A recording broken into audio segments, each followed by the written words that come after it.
이 시간에는 눕나요 느나요라는 주제를 가지고 주의 말씀을 함께 듣도록 하겠습니다. 지난해 제가 사는 아파트 윗집에서 물이 새서 저희 집의 한 방에 천장에 물이 떨어졌습니다. 그래서 이 집에서 배관 공사를 다시 하였고 저희 집 물이 떨어진 그 방의 천장이 마르기까지 기다렸다가 지난 1월 6일에 그 방에 도배를 했습니다. 도배하기 위하여 짐을 옮겨야 했는데 그 방에는 피아노가 있었습니다. 조금 큰 피아노였습니다. 제가 어렸을 때에 저희 큰 누이가 어른 살림에 도움을 주고자 21살 때부터 집에서 피아노 교습을 했습니다.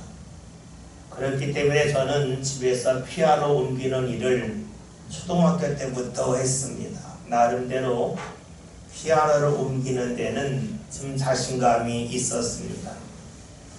피아노를 옮기려면 피아노에 몸을 밀착시켜야 되고 또한 손잡이 잡는 곳이 있는데 거기 잡은 후에 한 번의 힘을 써야만 피아노를 들 수가 있습니다. 호흡이 잘 맞으면 두 사람이 서도 피아노를 넉넉히 들 수가 있습니다. 저희 집에서 피아노 옮길 때에도 예전에 사용했던 그 방법을 그대로 사용했습니다.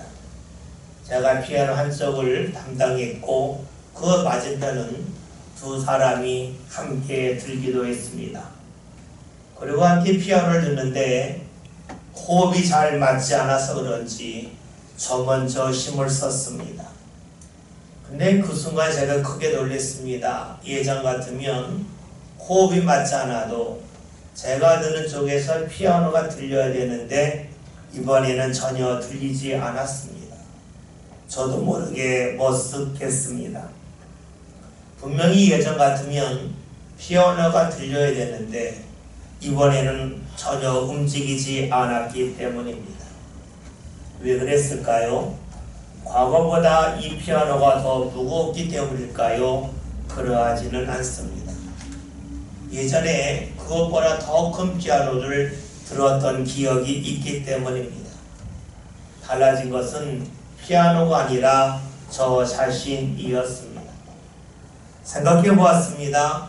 제가 둘이서 피아노를 언제 들었는가 생각해 보았더니 언제 일렀는지 잘 떠오르지 않을 정도로 감감했습니다. 적어도 10년 이상은 지난 것 같습니다. 사람이 40이 넘으면 1년에 평균적으로 그 자신의 몸에서 1%씩 근육이 줄어든다 그럽니다. 근육이 줄어든다는 것은 그만큼 힘이 떨어지는 것이 되겠죠. 제가 올해 나이가 55세이니까 예전에 비하면 근육도 힘도 크게 떨어지는 것은 당연합니다. 따라서 예전에 충분히 들 수 있었던 피아노를 제가 못 들 수도 있습니다. 사람의 삶을 흔히 산에 오르는 것과 같다고 말하죠. 산은 오르기만 하는 것이 아니라 올라갔다면 반드시 내려와야만 합니다. 사람의 힘과 사람의 능력도 역시 그러하죠. 어느 순간까지는 힘이 늘어나고 또한 할 수 있는 일도 많아지지만 어느 시점이 되면 그때부터는 힘도 줄어들고 할 수 있는 일도 적어집니다. 사람이 어느 순간까지는 키가 크고 몸이 커지지만 어느 순간부터는 더 크지 않고 노화를 경험합니다. 즉 늙어갑니다. 여기서 예외인 사람은 한 사람도 없습니다. 모든 사람이 노화를 늙음을 경험합니다. 그러면 노화, 늙은다는 것이 과연 무엇이겠습니까? 그것은 제가 과거의 피아노를 번쩍 들었지만 지금은 들지 못하는 것과 같습니다. 즉 과거에는 할 수 있었는데 지금은 하지 못하는 것이 바로 늙음이요 노화입니다. 또 때로는 쉽게 했던 것이지만 쉽게 할 수 없고 어렵게 하는 것이 늙음이요 노화입니다. 따라서 늙음이라고 하는 것은 다른 말로 하면 약해짐이라고 볼 수가 있습니다. 잘하던 것을 잘하지 못하면 사람들은 어떻게 반응합니까? 여러분 집에서 텔레비전을 켜실 때에 리모컨을 사용하시죠. 그런데 리모컨에 그 배터리가 약해지면 어떻게 됩니까?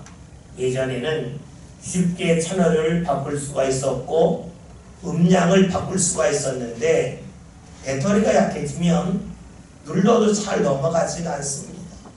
채널이 바뀌지 않고 음량의 변화가 나타나지 않습니다. 그러면 여러 번 누르게 되죠. 한 번 했던 것을 두 번, 세 번에 해야 됩니다. 더 많은 시간이 소요가 되죠. 그것만이 아니죠. 쉽게 했던 것이 잘 되지 않으면 자신도 모르게 짜증이 납니다. 약해진다는 것이 바로 이런 것을 말합니다. 약해진다는 것은 자신이 쉽게 했던 것인데 그것이 더 이상 쉽지 않기 때문에 시간이 더 걸리게 되고 자신도 모르게 과거를 기억하면서 왜 이게 안 될까 하면서 짜증이 쉽게 납니다. 처음부터 잘하지 못했다면 전혀 문제가 되지 않는데 예전에 잘했는데 지금은 잘할 수 없으니까 스스로 힘듭니다.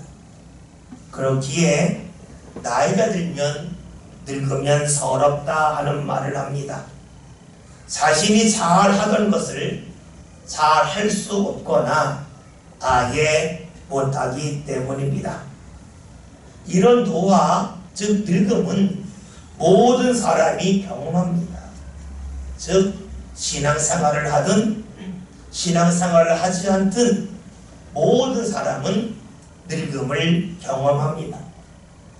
이를 좀 더 확대해 본다면 노화라고 하는 것, 늙는다고 하는 것은 잘하던 것을 하지 못하는 것이니까 약해진 것이라고 볼 수가 있겠죠. 그래요. 신앙생활을 하든 신앙생활을 하지 않든 사람은 약함을 경험하고 약해짐을 통해서 어려움을 경험하게 됩니다. 혹여나 사실은 열심히 신앙생활을 하니까 나에게는 어려움이 없을 거라고 여기거나 믿는다면 그 사람은 나는 다른 사람과 달리 세월이 지나가도 늙지 않는다라고 여기는 것과 같습니다. 모든 사람이 늙음과 노화를 경험하듯이 아무리 신앙생활을 열심히 한다 한들 삶에 어려움이 없는 사람은 하나도 없습니다.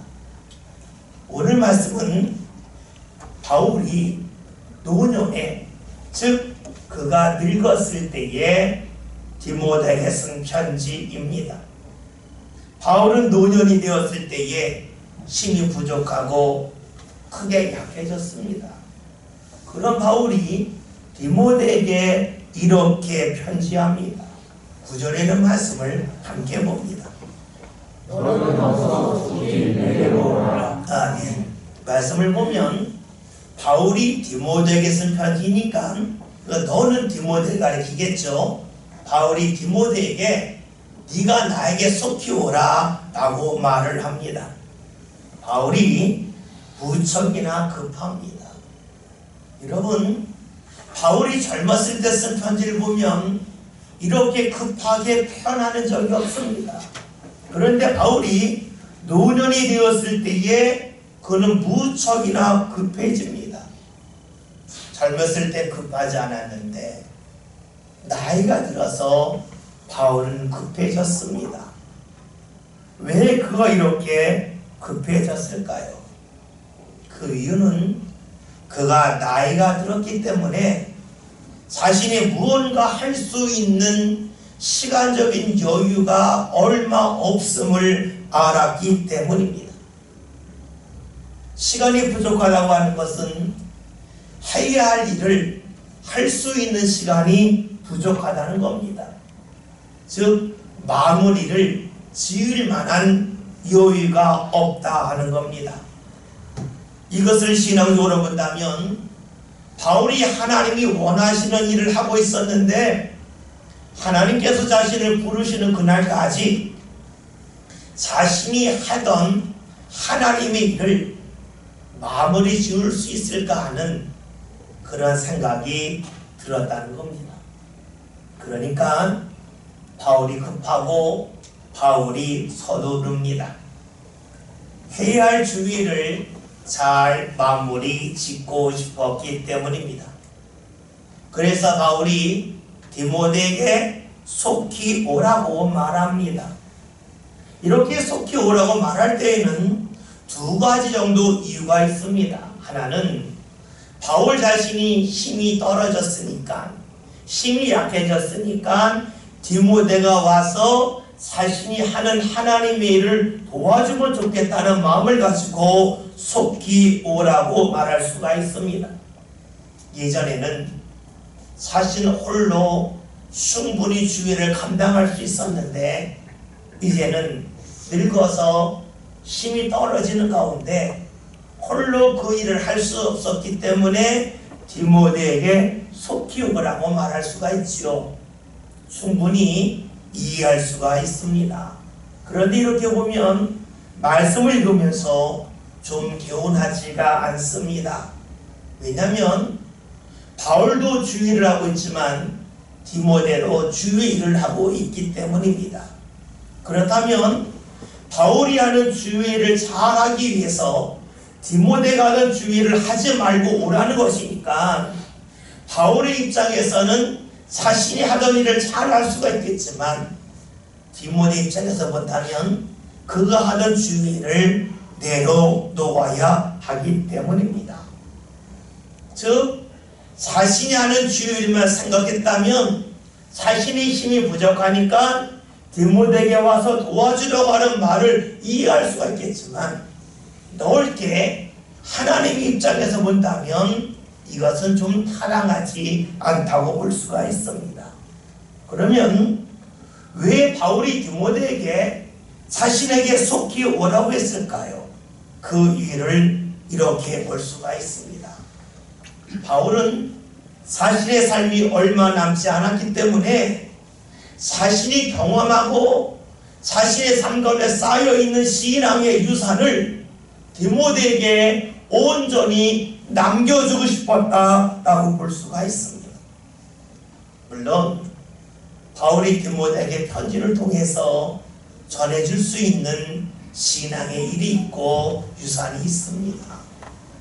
그러나 아무리 편지를 잘 쓴다 한들 편지를 통해서 전하는 것과 직접 대면해서 전하는 것은 같을 수가 없겠죠. 편지라고 하는 것은 일방적으로 말을 하고 한참 후에 상대가 또 답을 줘야 되는데 직접 대면하면 순간순간 묻고 답을 할 수 있습니다. 그러니까 지금 바울이 디모데에게 속히 오라고 하는 것은 자신에게 주어진 신앙의 일들, 신앙의 유산을 디모데에게 잘 전해주고 싶은 마음이 있기 때문이라고 볼 수가 있습니다. 바울이 젊다면 얼마든지 다음을 기약할 수가 있습니다. 그러나 지금은 나이가 많이 들었습니다. 다음을 기약할 수가 없습니다. 시간이 별로 없습니다. 그러했기 때문에 바울은 급합니다. 만약에 바울이 하나님을 생각하지 않았다면 급할 것이 없습니다. 그러나 바울은 하나님을 생각했고 자신에게 주신 하나님의 은혜와 신앙의 유산들을 전하는 것이 너무 중요했기 때문에 바울은 급했습니다. 우리가 익히 알고 있듯이 바울은 디모데를 신앙의 아들로 여겼습니다. 그러기에 더욱더 급했습니다. 여러분 그렇지 않습니까? 부모들은 자녀들에게 좋은 것이 있으면 나눠주고 싶습니다. 바울은 지금 노년이 되었습니다. 급했습니다. 자기에게 있는 신앙의 유산을 혹여나 신앙의 아들인 디모데에게 잘 전해주지 못할까 하는 것이 그는 걱정이 되었기 때문에 급했습니다. 여러분 그렇지 않아요? 여러분들도 자녀가 있으면 자녀들에게 좋은 거 주고 싶죠. 특별히 좋은 거라면 특별히 그것만큼은 주고 싶습니다. 가장 좋은 것이 무엇일까요? 그것은 바로 하나님을 향한 믿음이요 신앙입니다. 왜냐하면 세상에서 제일 큰 복은 하나님이 주시는 복이기 때문입니다. 그 복을 받게 하기 위한 부모의 마음은 얼마나 급했겠습니까? 바울을 통해 알 수 있듯이 나이가 들면 들수록 시간적인 여유가 없습니다. 신앙의 유산을 남길 원한 바울은 디모데에게 지금 자신의 상황을 이렇게 말하고 있죠. 10절에 있는 말씀을 함께 봅니다. 너는 이 세상을 사랑하여 나를 버리고 대사님이 걸어갔고 그의 시계는 하나니아로 기도는 하나니아로 갔다오. 아멘. 바울은 자신에게 있는 신앙의 유산을 디모데만 아닌 그와 함께했던 많은 사람들에게 나눠주고 전해주기를 원했습니다. 그런데 그것이 잘 되지 않았습니다.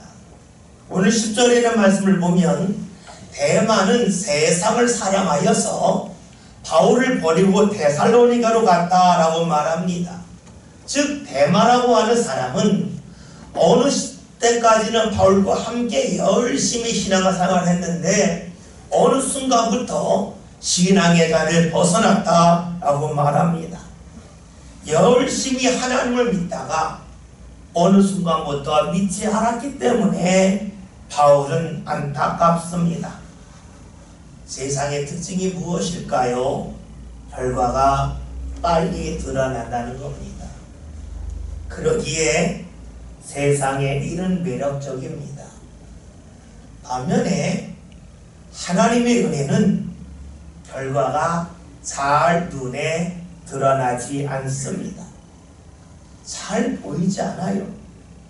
사람들은 잘 보이지 않으면 없다고 생각합니다. 하나님의 은혜가 임해도 잘 모르기 때문에 주의 은혜가 없다고 여기고 신앙의 자리를 벗어나기도 합니다. 여러분 자녀들이 그렇지 않아요? 어렸을 때 열심히 신앙생활 하다가 또 때로는 직장을 갖기 전까지는 열심히 신앙생활 하다가 때로는 결혼하기 전까지는 열심히 신앙생활 하다가 어느 순간인가부터 하나님의 전을 멀리하고 신앙의 자리를 가까이 하지 않습니다. 왜 그럴까요? 하나님의 은혜가 임해도 그것을 잘 보지 못하기 때문에 하나님을 가까이 하려고 하지 않습니다. 그래서 대마처럼 행동합니다. 세상을 사랑하고 하나님을 멀리하여 떠나갑니다. 우리의 몸을 한번 생각해 봅시다. 우리가 때로는 다치거나 아플 때가 있습니다. 다치거나 아프면 우리는 합니다. 아프다, 다쳤다 하는 것을 순간적으로 합니다. 그래서 몸이 아프거나 다치면 잠을 잘 때에 뒤척여요. 잠을 잘 자지 못해요. 이거 아프다, 언제 나을까 그럽니다. 그런데 몸이 좀 나으면 예전보다 잠이 쉽게 듭니다. 근데 잠이 쉽게 들 때 우리들은 내가 나았다 하는 생각을 잘 하지 않습니다. 잠이 잘 오지 않을 때에는 아파서 잠이 잘 안 온다는 걸 알지만 내 몸이 조금 나아서 과거보다 잠을 좀 더 편히 잘 때에는 내가 나았다는 생각을 하지 않습니다. 그냥 좋다 하는 생각만 합니다. 무엇을 말할까요? 사람이 잃어버리는 것에 대해서는 예민한데 좋아지고 나아지는 것에 대해서는 둔감하다 하는 겁니다. 하나님의 은혜는 무엇입니까? 아픈 몸이 낫는 것과 같습니다. 아픈 몸이 낫는다고 하는 것은 잠을 잘 자지 못했다가 잠을 잘 자는 것과 같은 평안함이 이르는 것을 말하지요. 그런데 우리는 아픈 것에 대해서는 쉽게 알지만 몸이 나아서 편안해지고 걱정, 의심이 떠나간 것에 대해서는 잘 기억하지 못합니다. 잘 구별하지 못합니다. 즉 하나님의 은혜가 임한다 할지라도 그것이 하나님의 은혜임을 아는 사람은 그다지 많지 않습니다. 그래서 하나님의 은혜가 없다고 여기고 오늘 본문에 나와 있는 데마처럼 세상으로 나아갑니다. 그러기에 데마는 바울에게만 있는 것이 아니요 오늘 우리들의 삶 가운데도 있음을 우리는 잘 알고 있습니다. 10절에 있는 말씀을 보았더니 하반절에 그레스게는 갈라디아로 디도는 달마디아로 갔다라고 말합니다. 이 두 사람은 신앙을 버리고 간 것이 아니라 주의를 하기 위하여 멀리 갔다는 겁니다. 그러기에 편지를 보내서 디모데처럼 오라고 하고 싶지만 오고 가는 그 시간 동안에 바울이 살아 있다고 하는 그런 확신이 없습니다. 그러니까 그들에게는 편지를 보내지 않고 편지를 받고 올 때까지 자신이 살아 있을 만한 장소에 있는 디모데에게만 자신의 있는 곳으로 오라고 말하죠. 그만큼 바울의 건강이 좋지 아니했습니다. 그러기 오늘 말씀을 보면 11절에 이렇게 말씀하죠. 함께 말씀 봅니다. 누가 나와 함께 있느냐 내가 올 때에 마가를 데리고 오라 그가 나의 일에 유익하니라. 아멘. 11절의 말씀을 보면 지금 바울 곁에는 누가만 있습니다. 우리가 잘 알고 있듯이 누가는 의사였습니다. 의사인 누가만이 바울 옆에 있었다고 하는 것은 그의 몸이 얼마나 안 좋았는지 그의 삶이 얼마 남지 않았다고 하는 것을 우리는 충분히 짐작할 수 있습니다. 그럼 바울이 디모데에게 지금 내 곁에는 누가만 있는데 네가 올 때에 마가를 데리고 오라고 말합니다. 우리는 말씀을 보면서 놀라게 되죠. 왜냐하면 마가는 바울이 멀리 있던 사람이기 때문입니다.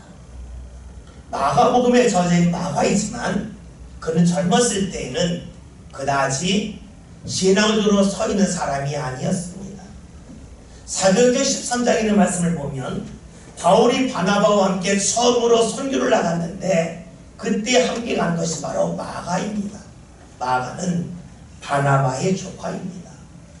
선교지에 갔는데 생각한 것보다 너무나 힘들고 어려웠습니다. 그러니까 마가가 중간에 포기하고 선교지를 이탈했습니다. 바울은 도저히 이해할 수가 없었죠. 힘들어도 끝까지 주의를 해야지 힘들다고 돌아간단 말인가 이해할 수가 없었습니다. 그런데 사도행전 15장을 보면 또다시 바울과 바나바가 선교를 가려고 할 때에 바나바가 마가를 데리고 가자 그래요.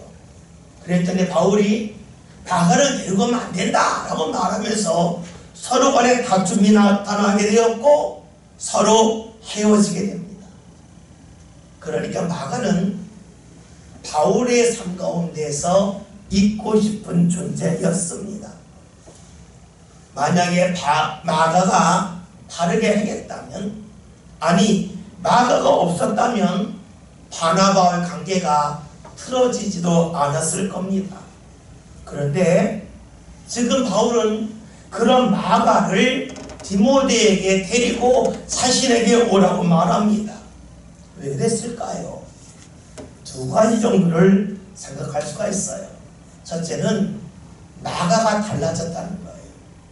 과거에는 신앙 가운데 흔들렸던 마가이지만 그가 시간이 지나면서 신앙에 성장하여서 신앙 가운데 더 이상 흔들리지 아니한 그런 모습일 수도 있습니다. 또 다른 하나는 바울의 변화입니다. 바울은 지금 노년입니다. 늙었습니다.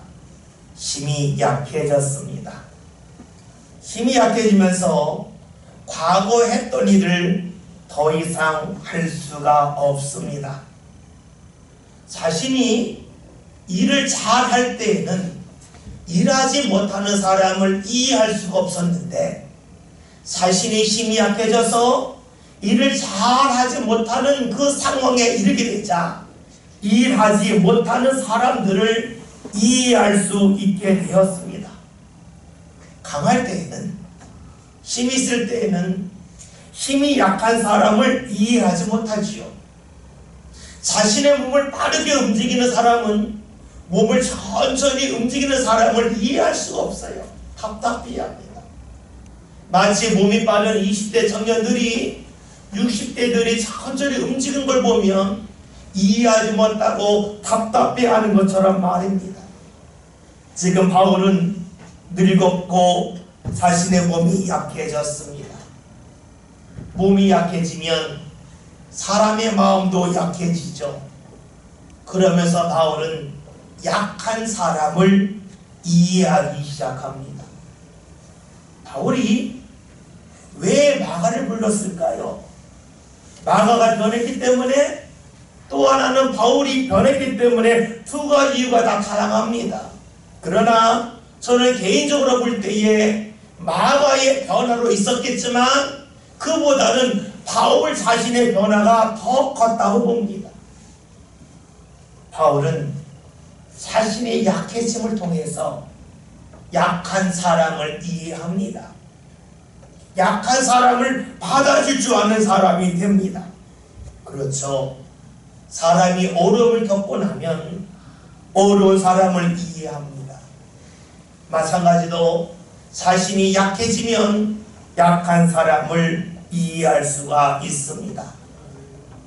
바울은 노년이 되어서 약함을 경험합니다.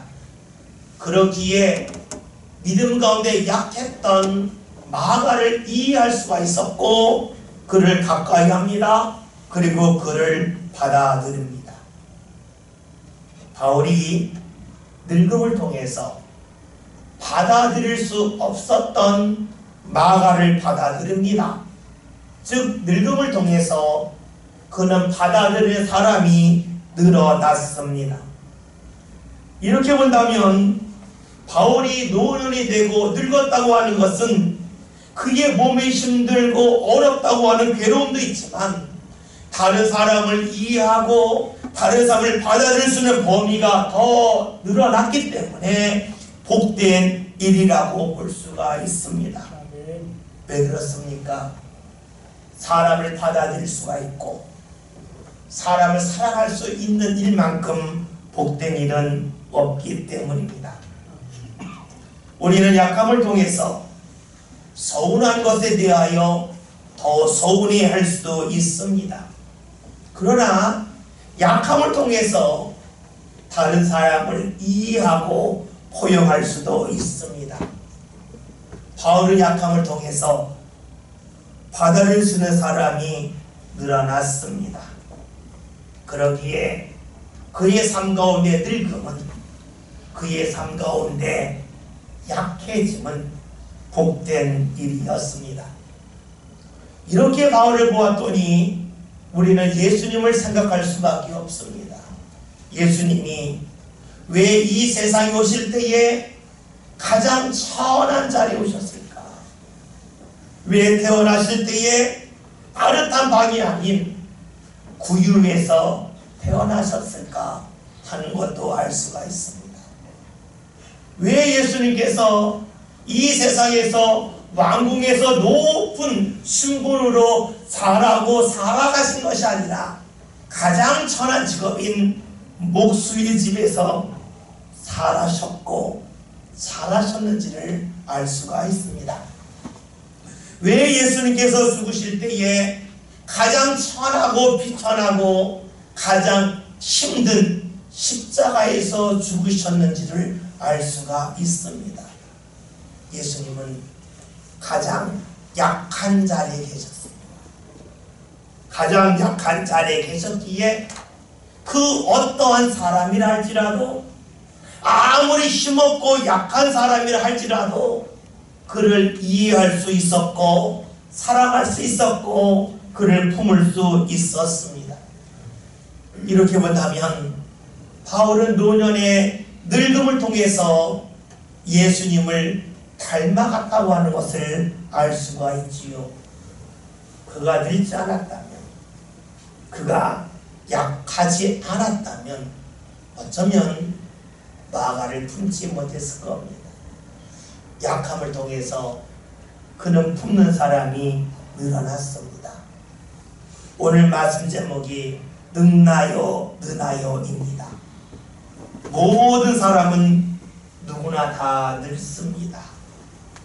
사회가 되었다고 하는 것은 산에 오르는 것과 같은 젊은이들에게는 힘이 많아지는 것이니까 어쩌면 삶의 큰 기쁨일 겁니다.